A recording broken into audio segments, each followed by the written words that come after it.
अल्प विराम की बात थी, ये अल्प अल्प रहा या दीर्घ, इसकी गणना रसिक तीन तालियों के हवाले।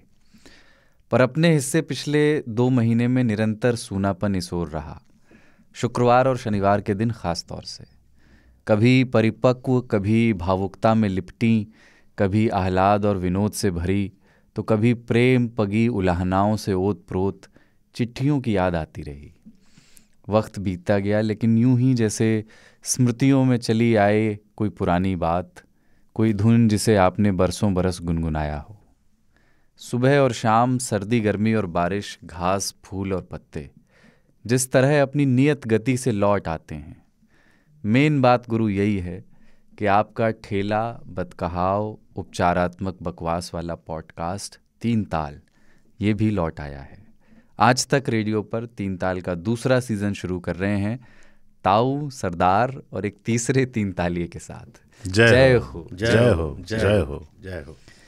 इंट्रोड्यूस कराएंगे, थोड़ा धीरज रखिए। लेकिन ताऊ पहले ये बताइए कि आप आपके लिए समय और ईश्वर, इसमें आपका भरोसा नहीं है, एक बार आपने कहा था। पर ये जो 2-2.5 महीने का समय गया 3 ताल में, जो पॉज रहा, वो समय कैसे गुजरा? वो समय मैंने सोचा था अच्छे से गुजरेगा, और ये हुआ कि चलो एक मुक्ति मिल गई। रोज ये हर हफ्ते बैठ के यहाँ पे ना 2-3 घंटे लगाने से मुक्ति मिल गई। पर शुरुआत हुई 3 तालियों के तानों से। कमबख्तों। हाँ, कि कब आएगा फिर। अभी तो विराम बोला था, तो विराम का मतलब क्या होता है। फिर अपन भी मिस करने लगे, और फिर हमारा जो है 3 तालियों के साथ सुर में सुर मिल गया कि नहीं, करना ही चाहिए। और फिर हम लोग आपस में बातें कर रहे थे। फिर हमने एक ट्रेलर बनाया ताकि हमारे ऊपर दबाव बना रहे कि करना ही है। और फिर लोगों ने ये ताने देने शुरू किए कि मतलब ये क्या है कि ट्रेलर निकाल के फिर किधर हो, माल किधर, पिक्चर क्यों रिलीज नहीं हो रही। तो भैया आज हो रही है।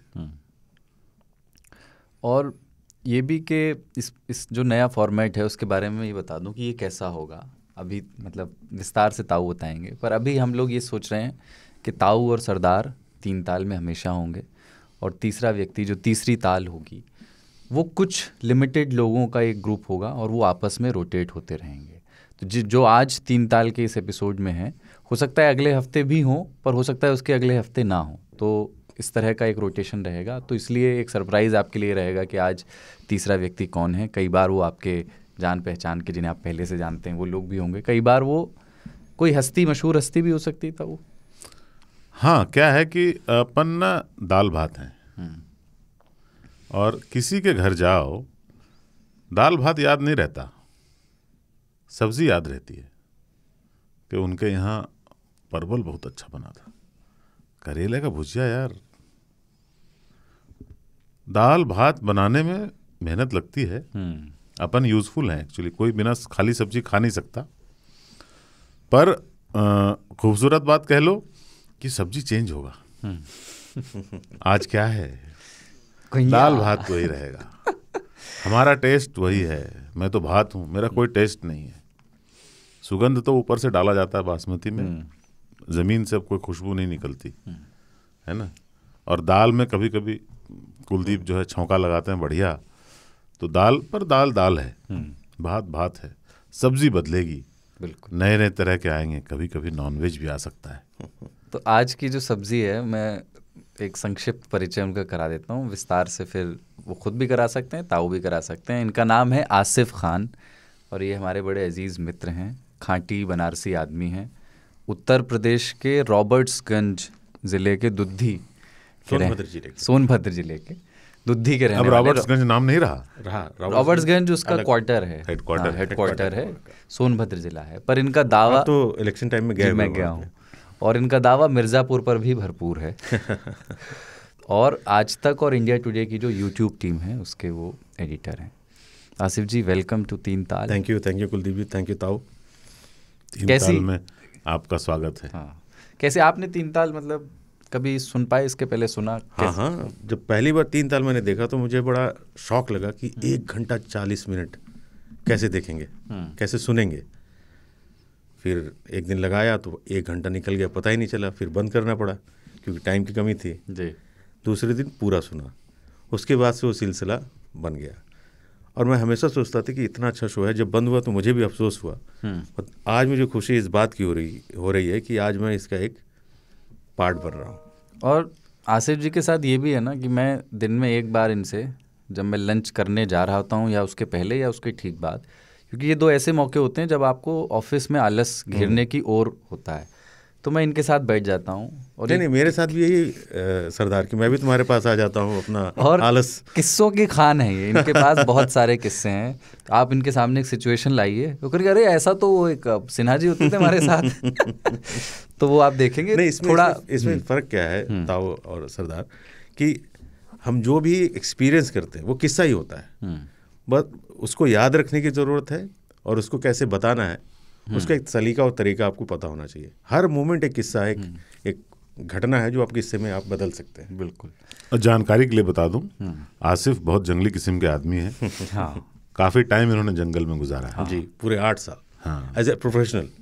बाकी करीब 17-18 साल मेरे जंगल में बिताया है। तो जंगल में जिन्हें नहीं पता एक बार बता दीजिए क्या क्या काम क्या करते थे आप? टाइगर चेस करते थे? बिल्कुल, एक एक टाइगर को मैंने कई साल चेस किया है और करीब मैंने 200 से ज़्यादा वाइल्ड लाइफ की डॉक्यूमेंट्रीज बनाई हैं पैन इंडिया पे। तो जितने भी इंडिया के मेरे टाइम में सेलिब्रिटी टाइगर्स थे उन सब की लगभग मैंने डॉक्यूमेंट्रीज बनाई है। अब उस पे जाएंगे वाइल्ड लाइफ पे तो बात कहीं से नहीं, निकली। पर एक बात मैं बहुत जानने को उत्सुक होता हूँ जी, ये मैं इनफैक्ट इसका वो भी देता था मैं अपने लिए वर्कशॉप करता हूँ अपनी टीम में, तो बताता हूँ कि पत्रकारों को वाइल्ड लाइफ फोटोग्राफर होना चाहिए। कौन किसको मार रहा है कोई पक्ष नहीं लेना चाहिए, शेर हिरन को मार रहा था, स्थिर रहना चाहिए, क्योंकि लेट इट बी, उनका अपनी जिंदगी अलग दुनिया है। तो कमजोर को तो हमेशा मजबूत मारता ही है। बिल्कुल बिल्कुल। तो अगर देश में ऐसा हो रहा है तो कोई उसमें परेशान होने की आवश्यकता नहीं है। बिल्कुल। अस्थिर रहो, लेकिन क्योंकि हिलोगे डुलोगे तो आप भी मर सकते हो, दूसरा उनको पता चल जाएगा तो आपके सामने वो नौटंकी नहीं करेंगे। एक बात बताओ, उतनी देर तक आदमी स्थिर कैसे रहता है? सर, मैं तो प्राणायाम नहीं कर पाता हूँ। जंगल में 2 तरीके के लोग जाते हैं। एक होता है प्रोफेशनल, जैसे हम लोग शूट करने जा रहे हैं। दूसरे होते हैं आम लोग जो जंगल को मज़े में समझते हैं, जैसे करोल बाग के कुछ लोग पहुंच गए या और भी ऐसे दिल्ली के लोग पहुंच गए। आप यकीन नहीं मानेंगे, एक आदमी गया और आप, ऐसा मेरा मानना है 50 बार जाएंगे तो शायद 1 बार टाइगर दिखता है। एक बंदा गया, उसको बैक टू बैक 8 टाइगर दिख गए। तो चूँकि सुबह से निकलते हैं आप, शाम तक जंगल में रहते, थक चुका था वो। तो उसने गाइड से पूछा कितने टाइगर हैं यहाँ पे? तो उसने बताया कि 260 से ऊपर टाइगर है यहाँ पे। 8 थक गया हूँ, 8-10 में 5-6 और दिखाओ और बस करो, अब मेरी हिम्मत नहीं है। तो इस तरीके के लोग जाते हैं, उसको इसकी समझ ही नहीं थी कि कितना वो लकी है कि 8 टाइगर दिख रहा है।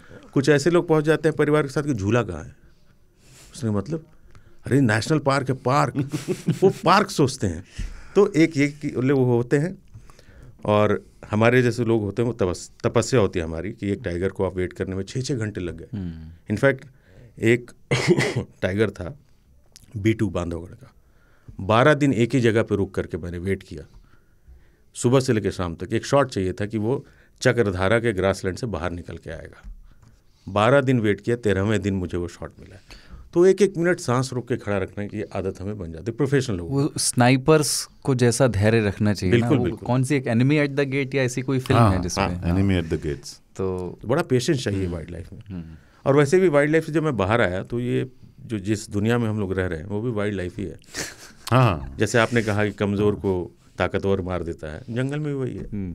और जैसे वहाँ शांति से हम देख रहे होते हैं, प्रोफेशनल लोग इस दुनिया में भी, इस देश में भी ऐसे लोग जो शांति से देख ही रहे होते हैं। जंगल राज इज एवरीवेयर। हाँ। तो रवायत के मुताबिक अप्रैल में दुनिया और मई में मौसम बदलने के बाद अल्ताफ़ राजा की पंक्तियां हैं, लेकिन इस बार फ़र्क ये है कि वो मेरी आवाज़ में नहीं है, ये अल्ताफ़ राजा की ही आवाज़ में है। और कोशिश करेंगे अब जब भी महीने का पहला एपिसोड होगा हम अल्ताफ़ राजा की आवाज़ में आपको सुनवाएंगे। मैं सुनवा देता हूँ इसको। बांधा जो अहद उल्फत, अप्रैल चल रहा था, दुनिया बदल रही थी, मौसम बदल रहा था, लेकिन मई जब आई जलने लगा ज़माना, हर शख्स की ज़बान पर था बस यही फसाना।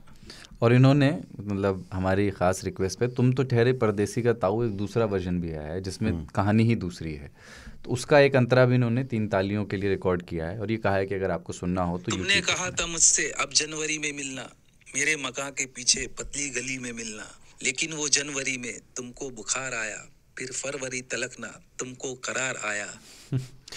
तो इसका विस्तार जो है आप सुन सकते हैं। और प्रोमो पर थोड़ा बात करने के लिए लोगों ने कहा है क्योंकि उस पर रिएक्शंस आए हैं बहुत सारे, और कुछ लोगों ने कहा, आपने आसिफ जी देखा प्रोमो, लोगों ने कहा कि ताऊ तो बॉर्न एक्टर हैं, ऐसा लग रहा है उसमें। वो जूता बाय द वे वो बता देता हूँ, कई लोगों ने पूछा जूता किसका था, अभी तक किसी को नहीं बताया, और वो जूता आसिफ जी का ही था। और कमाल की बात यह है ताऊ, जब शूटिंग के लिए कुलदीप ने, सरदार ने बोला कि आपको ये प्रोमो शूट करना है, जूते का शॉट चाहिए, और ये कैमरामैन साहब जो यहाँ पे हमारा शूट करे, ये शूट कर रहे थे, तो मैंने सरदार को बोला कि यार मैंने अब तक कम से कम 500 से ज़्यादा फिल्में बनाई हैं, डॉक्यूमेंट्रीज, और अच्छे से बनाया, आज पहली बार मेरा कोई शूट हो रहा है जिसमें सिर्फ जूता ही दिखाया जाएगा। तो बड़ी विडम्बना थी, but I was very happy. और लोगों ने ये भी राजकुमार क्या करते हाँ थे? हाँ जाने सफ़ेद जूते चलते हुए आते थे, और पुलिस स्टेशन पे बैठने के बाद जब टेबल पे रख दिए जाते थे एसपी के सामने, तब वो पैन होकर के चेहरे पर आता। तो वो जूता मुझे उसी की याद दिला रहा था कि पहला शॉट ही राजकुमार का जूतों से शुरू होता था। ऑलिव ऑयल का क्या हुआ, कुछ लोगों ने पूछा है, तो वो सिंस ऑयल ही था तो जहाँ से आया था वहीं गया, मेरे घर से आया था तो वहीं लौट गया। लोगों ने ये पूछा कि घुइयाँ का भी क्या हुआ, ये बता दीजिए जो ताऊ ने छीनी, उसकी भी कहानी एकदम ईमानदार कहानी ये है कि वो छिली हुई घुइयाँ, हमारे कलीग हैं हमारी ही टीम में गर्वित, वो ले गए थे, अकेले वो रहते हैं, उन्होंने कहा कि मेरा थोड़ा मेहनत कम हुई और अगले दिन वो घुइयाँ का सालन बना करके लाए थे, रसीली रसदार। तो मतलब पूरा उसका इस्तेमाल हुआ। हाँ, ताऊ के हाथों की छिली घुइयाँ का सालन खाया लोगों ने। बहुत बढ़िया। एक मटर सेम डे खत्म हो गई थी। ये पीछे शकील भाई खड़े हैं कैमरे के पीछे। नहीं, वो तो मैंने भी खाए थे, और हाँ, मैंने भी उठा के बहुत मीठी थी वो मटर। इतनी मीठी मटर इस सीजन में कैसे मिली मुझे मालूम नहीं, पर वो शुरुआत अच्छी हो रही थी इसलिए उसमें मिठास आ गई थी। हाँ, उसका एक एक दाना मीठा था। और एक विनीत तोमर जी हैं, इन्होंने रोहतक हरियाणा से हैं ये, और आखिरी एपिसोड के बाद इन्होंने एक पीडीएफ में एक चिट्ठी भेजी थी जिसे हमने निट्टू विनीत संवाद कहा था, याद हो आपको। तो वो ये जो उन्होंने जब भेजा था उसके 2.5 महीने बाद मैं इसको पढ़ रहा हूँ। 19 अप्रैल को उन्होंने भेजा था, और ये कविता जैसा हो गया है। सुनो ताऊ, सुनो बाबा, और तुम भी सुनो सरदार, इसी हफ्ते से फिर है हमें 3 ताल की दरकार। अंतिम 10 सुन चुके हैं, शुरू से भी कर गए 70 पार। सप्ताह के दिन तो पुराने सुनते, सुने जाते शनि इतवार। धीरे धीरे 3 ताल के एपिसोड होते गए मज़ेदार, पर 125वें पे आते आते तुमने थाम दी रफ्तार। अच्छे आदमी लगते हो इसलिए करते हैं सत्कार, वरना हमारे शब्दकोश में शब्द है एक धिक्कार। इतने लोगों को लत लगाकर अब बनते हो मक्कार, बुलाने का आदेश भी दे दें क्योंकि है हमें अधिकार। नहीं आना वापस तो कर दो साफ साफ इनकार, या फिर कर लो वापस आने का न्योता जल्द स्वीकार। नाम हमारा विनीत है और रहते हैं हरियाणा में, इस हफ्ते भी ना आए तो गुमशुदा लिखा दे थाने में। क्या बात है, बहुत बढ़िया, बहुत बढ़िया। जय हो जय हो जय हो। भैया विनीत आ गए, पुलिस के पास मत जाना पुलिस आ गई तो बहुत दिक्कत हो जाएगी। वो भी हरियाणा की सर। हाँ, अमित वाघेला को तो आप याद ही है ताऊ, उन्होंने हर हफ्ते, आसिफ जी जब तक अपना ये शो नहीं रिलीज़ हुआ, मतलब जो ब्रेक था, हर शनिवार उन्होंने एक इमेजिनरी टॉपिक सोच करके 3 टॉपिक्स की वैसी हेडलाइन दी जैसे हम 3 ताल की देते हैं, लगातार उन्होंने क्या बात ट्वीट की। और लगभग वो सभी समसामयिक चीज़ों पे थे। थी। हाँ, और लगभग सटीक होते थे, मतलब अगर हम करते तो शायद वैसा ही करते। हाँ। और आगे से हम क्या करें इस पे अमित भाई से सलाह लेनी पड़ेगी। और बड़ी शिद्दत से मेरे ख्याल से 3 ताल को देखते रहे हैं। बिल्कुल। तो मैं तो ये मतलब आसिफ भाई देखते बोलते हैं। हाँ, वीडियो के आदमी है ना। क्योंकि 3 ताला वीडियो में भी जाता है, यूट्यूब पे जाता है, तो उसे भी देखा जा सकता है। जब रिकॉर्ड करते हैं हम लोग इसी हिसाब से करते हैं कि सुन रहे हैं, वीडियो साइड है, हमें पता ही नहीं कि कौन कैमरा लगा गया। तो ये है। लेकिन अमित भाई ने वाकई मतलब इस बात की ज़्यादा प्रसन्नता होती है कि हम इस 3 ताल को जैसे लोगों तक पहुंचाना चाहते थे, कि उसकी नवैयत को वो जिस उदारता से। नहीं, हमने वो भी जब 3 ताल के 100 एपिसोड पूरे हुए थे, क्या लोगों का जुनून था यहाँ आने का, वो भी देखा हमने। हाँ, लोगों ने ऐसे एक्सेप्ट किया ना कि जो उसका कलेवर, जो नवैयत शब्द हम इस्तेमाल करते हैं, जो मिजाज है शो का, उसको बहुत, उसके लिए वैसी ही एक्सेप्टेंस, दृष्टा भाव, वो सब वो दिखता है तीन तालियों के कैरेक्टर में, तो उससे बड़ी खुशी होती है। आज का एजेंडा अपन बताते हैं कि किन किन विषयों पे बात करनी है। तो आसिफ जी, आज सबसे पहले जो इस हफ्ते की कुछ अतरंगी तस्वीरें जो चर्चा में रहीं, ऐसी तस्वीरों पे बात करनी, जिनमें से एक तस्वीर है ट्रक पर सवार कांग्रेस नेता राहुल गांधी, दूसरी तस्वीर है प्रधानमंत्री Narendra Modi Papua New Guinea में गए तो वहाँ के जो राष्ट्राध्यक्ष हैं वो उनका पाँव छू रहे हैं, और 2000 के नोट बदली के लिए जो नायाब तरीके अपनाने वाले भारतीय हैं उन पे। और उसके बाद आज का जो मुख्य विषय, अपन शनिवार पे बात करें। शनि जयंती अभी बीती है, तो सैटरडे, शनिचर, अलग अलग तरह के नाम हैं इसके, पर शनिवार को ही तीन ताल भी आता है। तो शनिवार की नवैयत क्या है? वो शुक्रवार और रविवार के बीच में फंसा तो है, पर रविवार से वो कैसे अलग है? हमने एक बार रविवार को आदर्श तौर पे कैसे मनाया जाना चाहिए इस पे बात की थी, और ताऊ ने बड़े बेशकीमती ज्ञान के मोती उसमें दिए थे कि रविवार ऐसा दिन होना चाहिए जिस दिन आप कुछ नहीं करते हो। पर ऐसा क्या है जो शनिवार को कर लिया जाना चाहिए जो रविवार को नहीं कर सकते? आज थोड़ा शनिवार को कैसे एंजॉय करें, क्योंकि रविवार तक आते आते मंडे ब्लूज भी थोड़े हावी हो जाते हैं। रविवार बड़ा कंफ्यूजिंग है कि कुछ करें या ना करें। हाँ, तो शनिवार को लोग इसीलिए अपने वीकेंड के बहुत सारे काम शेड्यूल रखते हैं, कपड़े धोने से लेके तमाम। तो उस पर आज बात करेंगे, और बिजार खबरों में हमेशा की तरह वो भी भुलक्कड़ लोगों की कहानियाँ होंगी। कैब में आप क्या भूल जाते हैं, उसका एक डेटा आया है, और कौन से शहर के लोग क्या भूलते हैं, और जो आप भूलते हैं वो आपके बारे में क्या कहता है। और उस आदमी की बात भी है विजार उत्तेजक में जो मैच देखते हुए सेब काट रहा था, इसी बीच उसका मोबाइल गिर गया, वो उसको उठाने के लिए झुका तो चाकू उसके पेट में घुस गया। तो हादसों के ये जो सिलसिले हैं, संयोग दुर्योग जो भी कहिए, इस तरह के मल्टीटास्किंग के नुकसान जो हैं उन पर भी बात करेंगे। आखिर में प्रिय तीन तालियों की कुछ चिट्ठियां हैं, प्रतिक्रियाएं हैं जो पहले से आई हुई हैं, लेकिन पहले एक ब्रेक लेते हैं।